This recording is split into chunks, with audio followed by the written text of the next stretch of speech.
দর্শক, এই মুহূর্তে কেন্দ্রীয় শহীদ মিনারের সামনে আছেন বিশেষ প্রতিনিধি জিয়া খান। সরাসরি কথা বলছি তার সাথে। জিয়া, নিশ্চয়ই শুনতে পাচ্ছেন। কি অবস্থা সেখানকার? অটোরিকশা চালকদের অবরোধ কি এখনো চলছে?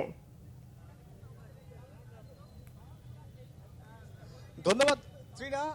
শহীদ মিনারে যে অটোরিকশা চালক যারা তারা এখানে এসে জড়ো হয়েছিলেন, তো এখন থেকে প্রায় 5 থেকে 7 মিনিট আগে কিন্তু তারা এই স্থান ত্যাগ করেছেন এবং তারা তাদের যে দাবি, সে 12 দফা তাদের যে দাবি ছিল, যে 2 দফা দাবি মেনে নেওয়ার আশ্বাসে কিন্তু তারা আজকের মতো তাদের যে কর্মসূচি সেটা তারা স্থগিত করেছেন।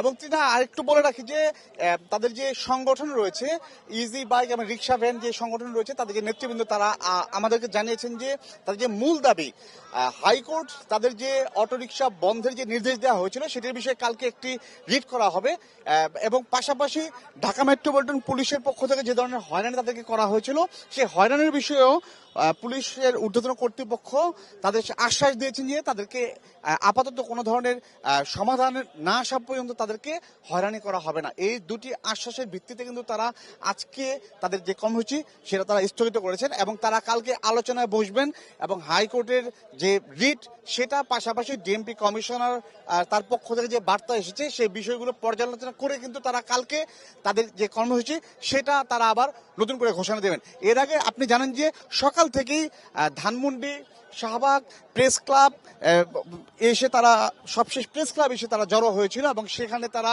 রাস্তা অবরোধ করে তাদের যে কর্মসূচি সেটা অব্যাহত রেখেছে এবং তারা আগে থেকে তারা বলে এসেছেন তারা 12 লক্ষ এই অটোরিকশা চালক রয়েছেন যারা এখন তাদের এই কর্মসংস্থান বন্ধ হয়ে গেলে কিন্তু তাদের ফ্যামিলি নিয়ে একদম না খেয়ে থাকার মতো পর্যায়ে তারা এসে পৌঁছেছেন। তাদের দাবি হচ্ছে কি একটি নির্দিষ্ট নীতিমালা কিংবা আইনের মধ্যে, কাঠামোর মধ্যে ফেলে যেন অন্তত তাদেরকে কর্মসংস্থানে তাদের সচল রাখা হয়। তো ত্রিনা, কালকে তারা যে হাইকোর্টের যে রিট রয়েছে তারপর তাদের যে আলোচনা, তারপরে তারা তাদের এই নতুন কর্মসূচি ঘোষণা দিবেন।